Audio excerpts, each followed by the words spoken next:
All right, guys, we're back. So I was asking Daquan a question, and the question is this: in regards to. Oh wait, before we do that, I want to make sure Miss Code, can we hear your voice? Hello, can you hear me? Clap once if you can hear me. Yeah, we can hear you. Good. Okay, good. Yeah. Oh, So perfect.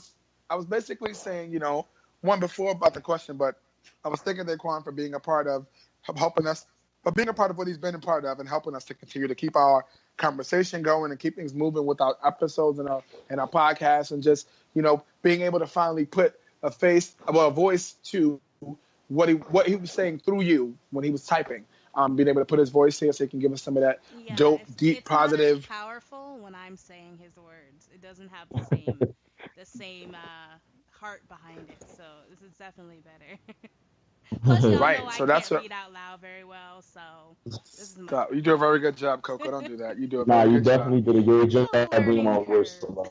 Oh, you guys Yes, are and you keep it. You Mhm. do it justice. So I was asking about. thanks. I don't know if you saw Coco. I'm not sure if you watched the news, but I seen a photo that Mhm. was with a posting in regards to the kids that were being detained from their parents, and Mhm. in regards to the immigration, and it was heartbreaking because it wasn't just Mexican kids. It was all kinds of kids, and it was All like kinds wow, of like these immigrants and these things like kids are that. without their parents, Yep. and they're like in a crucial age right now. So it's like I was asking Daquan because Daquan's a parent, and Mhm. me being a parent to another parent, I was like, well, what do you feel about all of this? And so he was getting ready to he was getting deep from the moment he Yep. And spoke. then So I we got to go fucked it back up. there. So let's go back to that moment, Uh, Daquan, and uh, just tell us what is your intake on that. I think that is dangerous, and I also think that the president is, he's out of control. But I think just the whole justice system, and you taking a kid, like as a parent, you are your child's superhero, mom or dad, you're your child's superhero. So to take them and snatch them away from their parents, and then put them in a situation where they don't know anybody, and then you got people telling them what to do, and people treating them a certain way, and I think it's just, it's irresponsible and it's very dangerous, and it also gives me undertones of slavery and the Holocaust put together.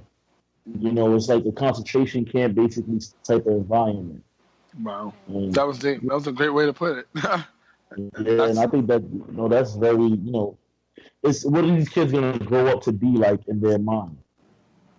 right. If that's what you got to look forward to from right now, if you go from being in a loving home like Daquan's loving home with him and his beautiful wife and kids, right, and they take your kids and put them here, and now they don't have that love, that tenderness they're used to getting, that waking them up in the morning with a smile, that they're not used to getting that now. How are they supposed to react from this moment on when they finally reunite with their parents and go on with their life? This traumatic moment of their life. Like, how are these kids supposed to live their life on now, being able to handle that? And that's what Trump is not realizing. It's not your kids. You have kids. I don't understand how he doesn't get it. And he has kids of his own. You have kids of your own who has kids. I don't understand how you don't get it. Courtney, what do you think about all this? He was never meant to be a father in the first place because he's always been just business minded and selfish, and he just happened to have children who grew up basically with nannies and grew up without a parent because he wasn't meant to be a dad. So I don't think he has that connection where he can actually put that kind of understanding into what he's doing because he doesn't know that separation, because he doesn't know that connection. So you can't understand separation if you don't have that deep connection with somebody. So he doesn't even, I don't even think he's smart enough to Mm, comprehend the damage he's doing because for him, it's all Yeah, business. So I feel like, no matter how much people do these pleas and no matter how much, these videos are shown and people are crying and kids are screaming and being ripped off of the arms of their parents, it doesn't trigger any emotions because he's never had that kind of emotion himself. So I feel like, no matter how hard people try to tell him how wrong this is, it's never going to click. And it's sad. I feel like hopefully we're at a point where there's been so much in the media and there's been so much attention that it is causing bad publicity in his eyes that he may do it just for that reason. He may discontinue doing this just to appease himself.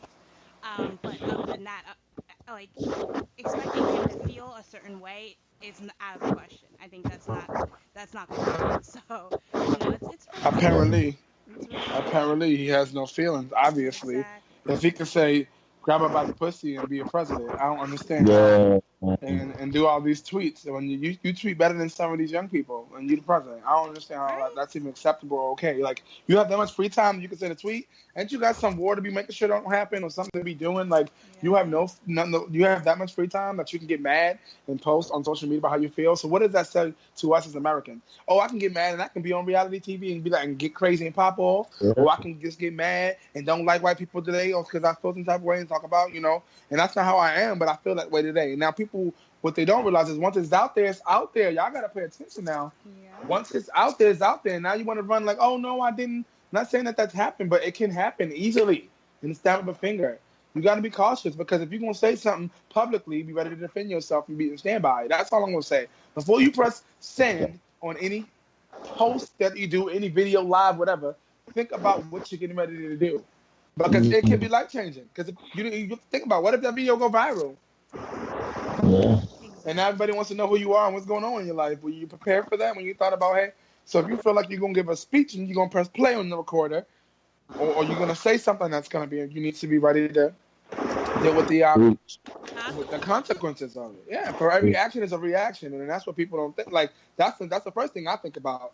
Well, if I do this or something, or this thing, or what are my consequences going to be? Because it may be worth it or it may not, and I ain't got time to be worried about that. So I'm gonna think about it now before I do it. Because if the consequences equal jail, my freedom, But see, then I understand right away. That's a mature way of going about it, though. We are being ruled and run by a 71-year-old man-child, so that's not the comprehension he has. So we just kind of have to deal with it and tread carefully, because not only is he a loose cannon, but the country is now run by a bunch of complete idiots, because they're in power from a complete idiot. So we now have to do whatever we have to do to tread carefully and make sure our image is not tarnished, because of his actions, people pay more attention to what people say online. Believe it or not, before he was in power, or I say in power because it's like we have a fucking ruler, and it's fucking scary. But before he was in power, the internet was less policed, and I say that just with just from my observation. I'm not saying it's fact, but if you think about it, before he used to say all this dumb shit and all these eyes are on him, all these eyes were not on the internet as much, because if you have someone in power that's able to tweet out bullshit, that's able to attack people that that have issues with what he says, that obviously doesn't have the competence to realize that his words are, like you said, stuck there forever. The internet is forever, no matter how many people think that it's not. It's forever. But it seems to give people more permission, like ignorant people that follow him or just feel like, oh, if the president can do it, I can do it too, power to then attack people for every opinion they put online, or put up ignorant posts and racist posts and Nazi posts and all this shit, because they're seeing their ruler do the same thing. And it's like, he doesn't know how to lead by example, and his idea of example is ignorance and low-key racism and just intolerance.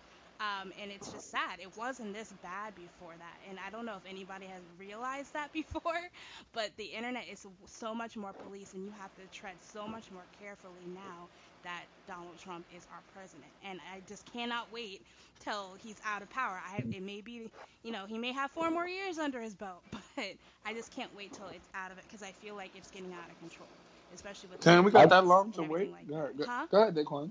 No. I think that we basically need, I think people need to filter themselves and learn how to. If you take a second to breathe before you send out that message on Facebook or that video, and you record it instead of on live, and you look back at it, you'll be like, you know what? I ain't really that mad as I originally thought I was. Right. And I also think people need an OG in a sense. Like, I know for me, my aunt, me and Troy's aunt, Pippi Millie, a lot of times I would call her when I'm in a rage before I would send a message out, and she would give me a different point of view on how to handle something. And then I would calm down and be like, you know what? I don't need to do this, because all it's going to do is escalate the situation that we had. And it's not going to solve anything, And it's just, you need a filter, somebody that could be in your corner that could check you on what you're about to do, about to say. I was getting ready to say that, and I think that's important. First of all, shout out to Titi Millie. Whoop whoop! Shout out. She's actually my godmother, like my actual godmother. Like she christened me when I was a baby.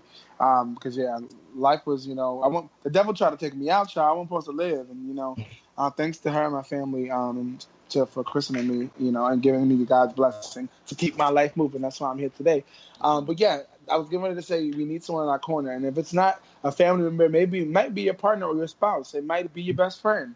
But it has to be someone that you value and trust and respect who will be able to tell you. Because in life, hey, we live and we learn every day. Every day is a learning lesson. And with that, sometimes we may do something that's not, we might have not thought about it, but we did it.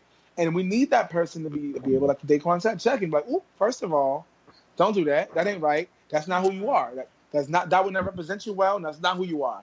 So you might want to think, you need someone in your life that's going to do that. So if you don't have someone in your life that does that, you need to find someone in your life that does that. It doesn't have to be somebody you already know. It could be somebody you can grow to know, but you have to be open enough to it. But it has to be someone that you can really trust and, someone you value and respect. Because outside of that, that's the only way you're going to be able to keep that connection and really trust them. Because sometimes I've had issues with, the good thing about sometimes it being someone outside of your family, and I'm only speaking from experience, is because sometimes your family won't check you the way they need to check you, especially when it comes to relationships. Because what I had to realize in my first relationship is that once you go from being single to being in a relationship, your whole dynamics change. And when your dynamics change, sometimes your family can't handle that. You're not that single, I'm available all the time kind of person. Now things are changing. You're with someone, you're meeting them, you're courting them, getting to know them, you build your own family. So your time is limited in how you spend with your family. And sometimes they don't get that and they don't understand it. So being close with your family member in that moment, they may, for their own personal ways, subconsciously even, you start having rough with your boyfriend or girlfriend, and then you start telling that person in your family, they might be like, you know what, you're right, you need to do that. But mind you could have been the one that done something that was wrong, but they don't see that because all they see is you're my family. So even if you're wrong, you're right. And that's a stigma amongst a lot of black families. It's like, I don't care. Like, this is my daughter. This is my sister. This is my cousin. She's right. You're wrong. And it's like, no, if they're wrong, they're wrong. And if they're right, they're right. But I'm going to tell you, and that's why, I don't have issues with anyone. I get along pretty much with everybody. And that's because it is what it is. Like, I'm not disrespectful. I'm not going to disrespect you.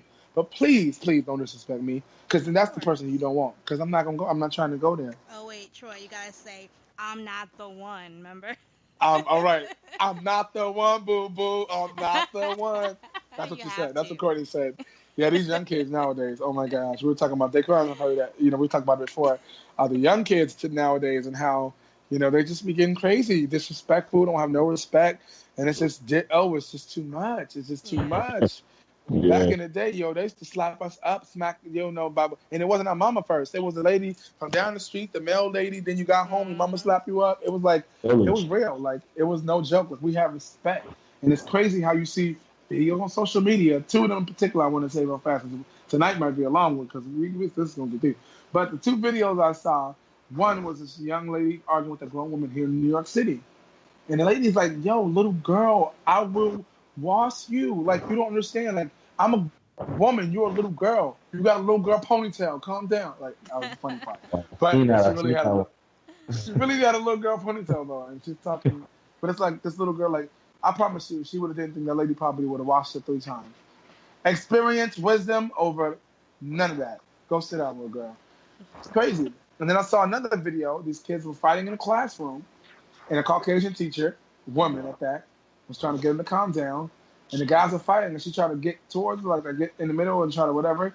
And one of the guys punched her right in the face. And then one of the students was like, no, that's enough. Forget that. Boom. Punched him right in the face. Knocked him right to the ground. You hit the teacher, now you want to fall. Both of y'all stop fighting. And they really stopped. They really just cut it out.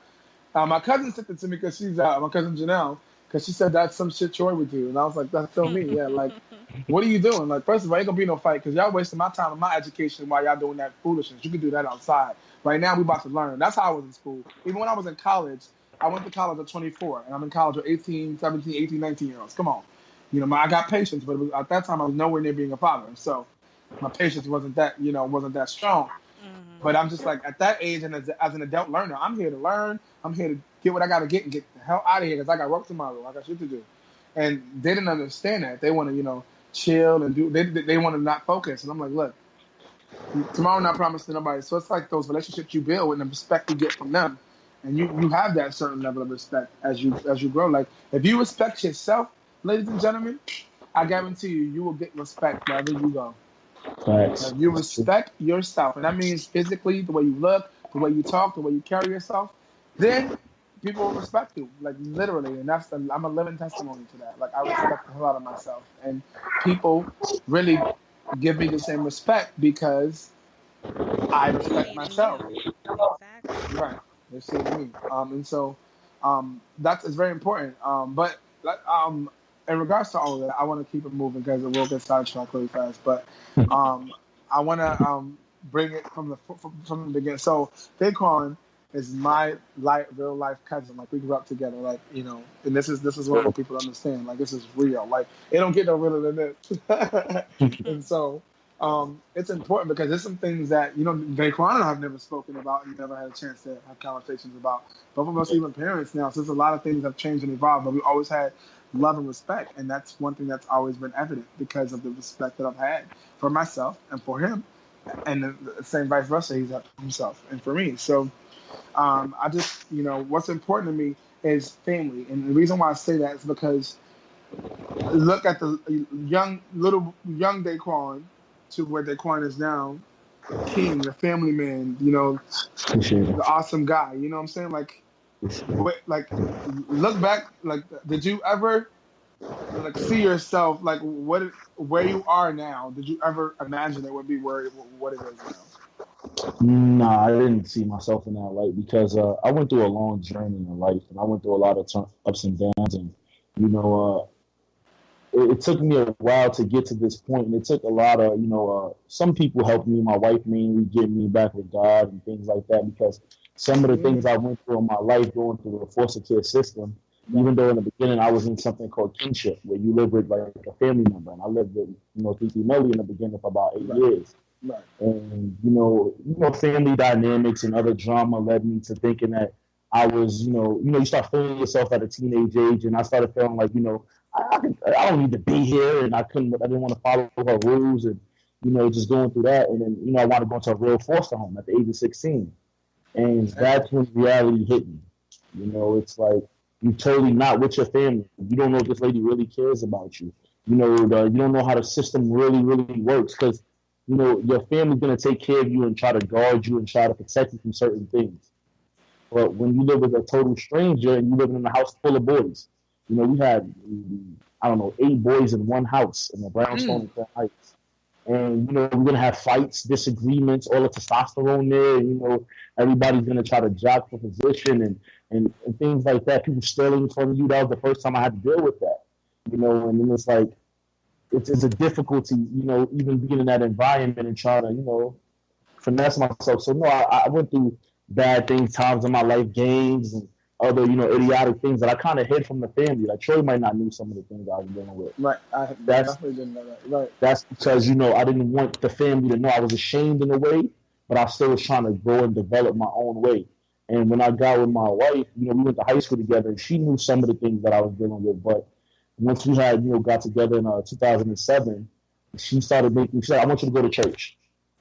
And I was like, go to church? I really never been to church. Right. You was definitely on that day. By Puerto Rican side, they were Catholics, but they were like sometimes Catholics, so they only were important. Right. We followed the rules and the rituals, but we didn't go along with going to church like that. It wasn't a family. Hey, let's all Sunday or Saturday, let's go to church. That wasn't our type of thing. And then once she said, I want you to remember this one verse from the Bible, and every time I see you, I want you to say it to me. We saw each other all the time, so now I gotta remember this verse.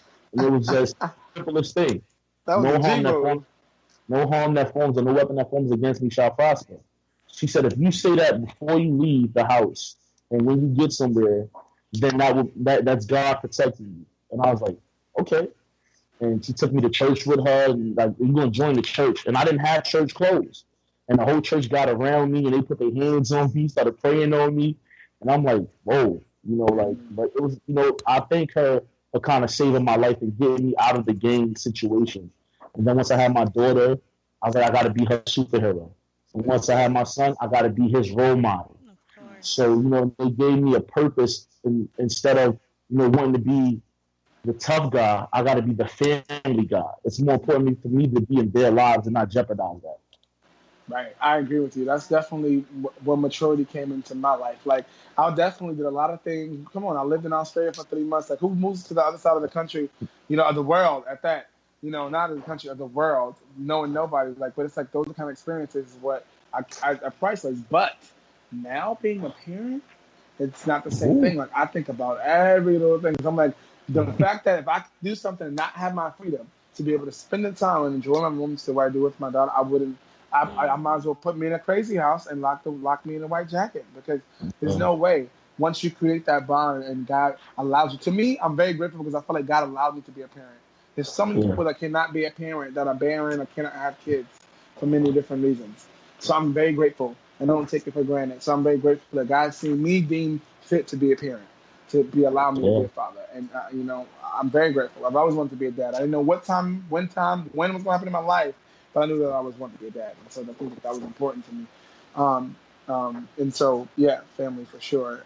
And shout out to Dina. Like, man, like, I've seen, the growth and how things, in life has transpired, and how, one kid, two kid, so I just think it's so important. Like, I've seen you grow and manifest into this amazing man. Not that I've always seen it.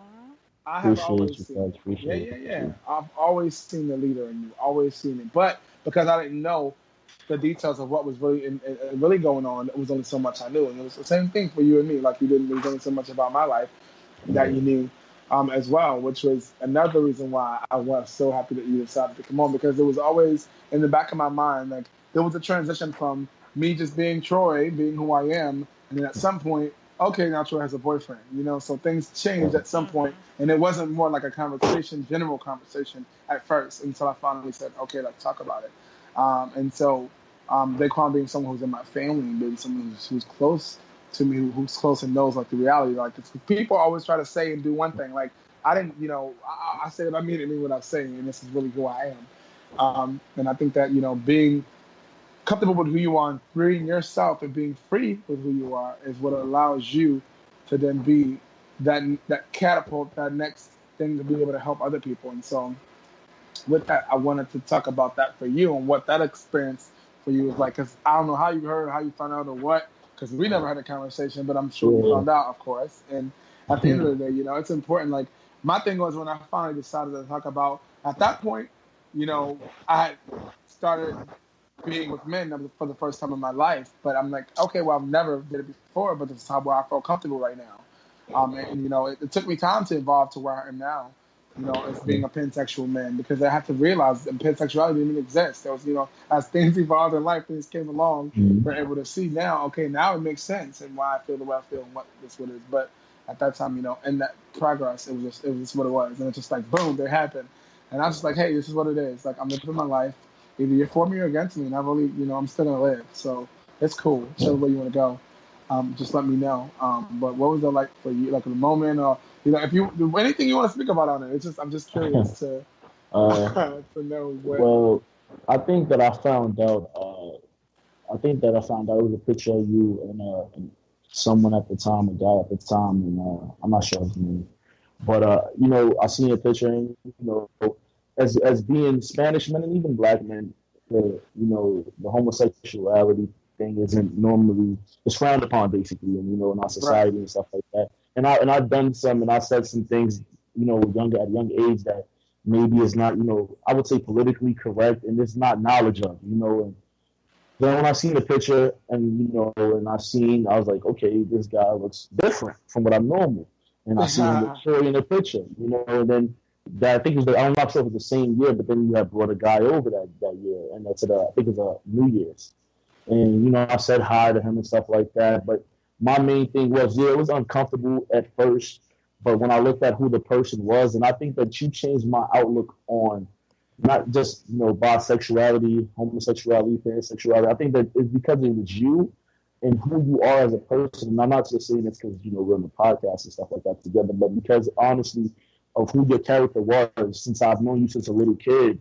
You're older than me for about 3 years, but just you've always been a loving person, period. I've never seen you talk bad about people. I've never seen you side chat, gossip. I've always seen you from, somebody may not have had the best, the hair might have came not right to the family gathering. You're like, yo, I got you. Don't worry about it. And even, with the singing, like I've always supported you. And, when you was doing a thing in a casino, and just the person who you was. And I'm like, wow, this is my cousin. And I had a strong stance on it, and there's still some uncomfortabilities that I deal with, but it's like, I would never want nobody to disrespect my cousin because of who he is as a person, as a man, before anything else. So it made me look at it like, why am I going to disrespect that man or that woman because of who they are, who they choose to love? That's wrong. And it's like, judge them based on who they are. And that's just how I want somebody to judge my cousin. Because if you meet my cousin and you just take him and you just look at who he is as a man, this is a guy he would probably give you the shirt off his back if he's seen you without a shirt. He would give you the shoes off his feet just because he's that type of caring guy. So it made me ease into just accepting people for who they are and not just for who they want to love. And, like I said, I still deal with certain things and uncomfortability because it's still a growth to me being a human being. But at the end of the day, I don't think nobody should tell them that they can't love who they want to love. If you want to love who you want to love, why? Why do they have to put a barrier on that? It doesn't affect your household. It doesn't affect your family life. Mind your business.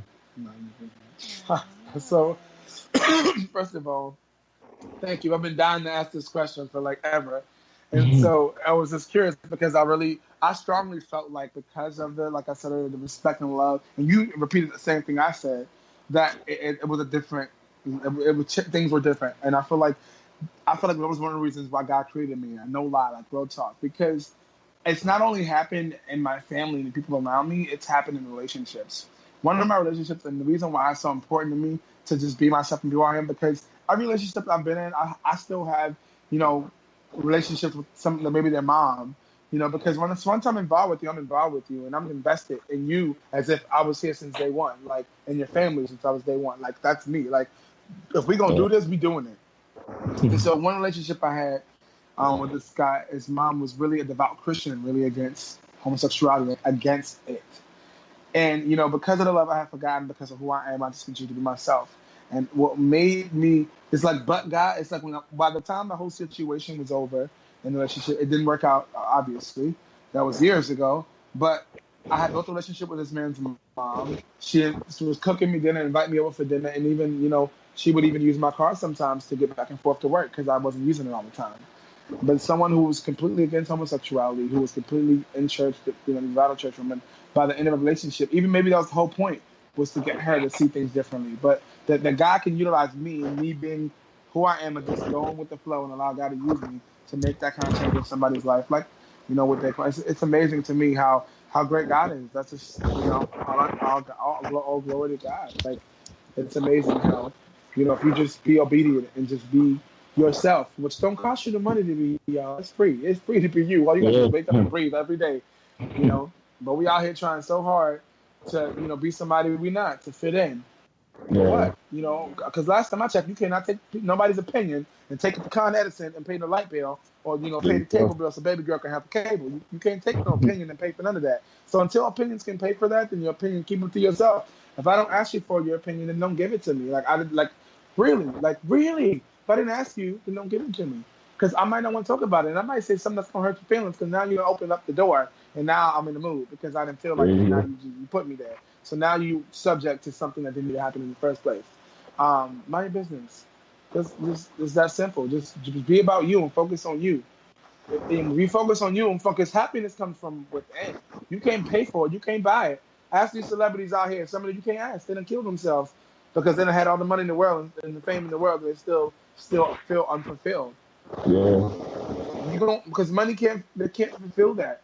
After you done jumped off buildings and bought monkeys and flew to the moon and had every car there is and bought all these houses and gave the money away to family too, you still feel unfulfilled because your main focus on all of this is still other people, it's everybody else. But what about you? And you know what's a great analogy, and I remember who told me. I kept trying to figure out who told me this. It was Pastor Lakeisha from Lakeisha Walden from FCBC. She said she said you have to look at yourself as a bank. In that, for instance, when a bank, if people are always withdrawing from the bank, from your bank account, and never putting into the bank, eventually the bank account gonna go negative. Once the bank account go negative because no one's poured into it, now what? That's what leaves us at. You're giving and giving and giving. You never allow yourself to get time for people to pour into you. And then when the moment comes when you're really down and out needed because you've been so withdrawn out to negative zero, you have nobody to pick you up. You have nothing to help get you through because you've been given so much.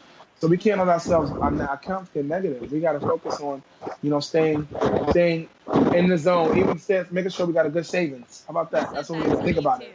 Troy, I remember you told me that, and I felt so much better. It made so much sense. And somebody's fan is blowing on there. Yep. Somebody's fan blowing. It ain't me. Somebody's AC blowing real good. It might be you, Jaquan.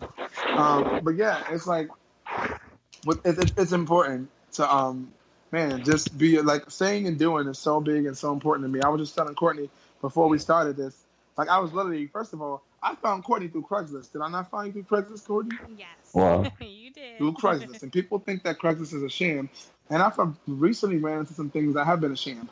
We can go there, but we're not gonna go there right now. That's a whole nother show. But I recently was sitting here on Craigslist earlier today while I was sitting here and getting ready, and I was applying for something, and I applied for a host for a fashion show this weekend, and they emailed me back in 3 minutes and said, you seem perfect for what we're looking for. Are you interested? I'm like, wow, I just booked myself a fashion show gig to host next weekend. And all I did was just say, hey, saw an ad, said, hey, I'm here, interested, and did it. So it's like, you got to say and do. It's important to literally just, manifest those things, put it out there. Whatever you want to do, put it out there. And that's it. And you're good. Coco, anything on your mind for Daquan before we move it along? I just want to, this is big. We got Daquan in there. You got all them questions and things you've been thinking about. My one question, I would say, and I'm sorry if you may have mentioned this briefly before, but what keeps you listening to us week after week? Because, we have people who listen to us. We do have, our followers, our loyal people. But, like, as me and Troy have often said, sometimes family and friends can be the worst when it comes to, supporting each other and really kind of delving head first into whatever endeavor we're going through and we're doing. So it just feels so good to have support from a family member. So what keeps you listening week after week after week after week, and what do you enjoy that we bring to the table that keeps you entertained? I always wanted to know that. Well, I support every week because as much as I can, because I just like to hear the conversation and the dialogue, and also the dynamic of, from a female's point of view and a male's point of view, speaking on the topics that y'all speak on. And I just want to see, originally I wanted to see my cousin win, and I want to support him in any way I can. Because I think that some people don't, like I said, sometimes family don't support, and sometimes family is the ones that you would look for in your corner, and they're not the ones that's there, and then you feel alone. And then I started hearing you, Courtney and Coco, started hearing you talking, and I'm like, she seems like a genuine person and a good person. Aww, and it's like, okay, and your dynamic is, is very, it's a positive thing, and it's a good thing to see. And then, like I said, y'all touch on different things. And I think the show, the free yourself, I think that's such a great topic and a great thing to focus on. And you can touch on so many different things with that. Freeing yourself can just be, today I had a tough day. Let me tell you about it. Let me let this burden go off of my shoulders. And I think, I think that like today we talked about different topics already in one little show. And one show. We touched on different topics and different things. We touched on the kids. We're not hearing that every day in our daily life. We're not hearing these dialogues and people talking about these things because they're talking about the Shiggy thing, the Shiggy challenge. It's great. Who cares? Yeah, when it comes to more things, more important. Yeah, but there's real life things going on every day. You know, we talk about the junior situation, but then something else will pop up, a new challenge or a It's new thing, gone. and Right. yeah, and the kid is still gone. His mom is still grieving. So I think that y'all touch on a lot of different topics, and I love that. And you know, I'm gonna continue to Aw. support. Thank you so Yay. That much, means so Pierre. much. And it's definitely the brainchild of Troy. He thought of this whole concept, and I was like, great, I need content that works. Let's make it happen. Yeah. And it was just something I Yeah. totally agreed with, and it was something I hadn't heard before. So that's definitely all thanks to him, and all thanks to his incredible mind. Much props. Yeah, listen, it was definitely teamwork because when Courtney said, you know what, you know, we should do, anybody want to do their own thing. And I was like, I used to have a podcast. Well, podcast wasn't even my thing, to be honest. Like, I was always emceeing, but I'm like, why not as a voice? Like, I've always wanted to get in the radio. But Mhm. my daughter's mom was the one who wanted to do podcasts. She was the one that said, hey, I want to do podcasts. Can you help me? Let's do it. And this was like, you know, right around the time she got pregnant. And so what we did was we had our own podcast I did on my phone. We just audio recorded it on the audio recorder on the iPhone, but it was called The Grown Ups. And we had a little theme song and everything. And it was basically when you have kids, you go from being an adult to being a grown up because now it's the kid table and the grown up table. So it's a whole nother, you know, lifestyle. So we were just giving perspectives about life and things from the grown ups perspective. And it was pretty cool. And so, you know, this is why podcasts and things like this are important. I decided to just, hey, you know what, I want to do it. And so she's like, hey, you want to do your own thing? I prayed and asked God. I was like, wow, like I would love to do this. And I sat on the phone one day and God gave it to me. And I was talking to my sister. I was like, help me make it sound politically correct. Because as I read every week the opening, I wrote it literally as I was saying. I wrote it exactly that way, literally as the Spirit told me, as I heard it. Boom. And so it's important for me to follow God because in this day and age, move I make and every move that's made is crucial. Because one wrong move can put you back on the train to go back around in another circle, especially when I've worked so hard to be where I am now. So being able to have one person like Daquan, like you, who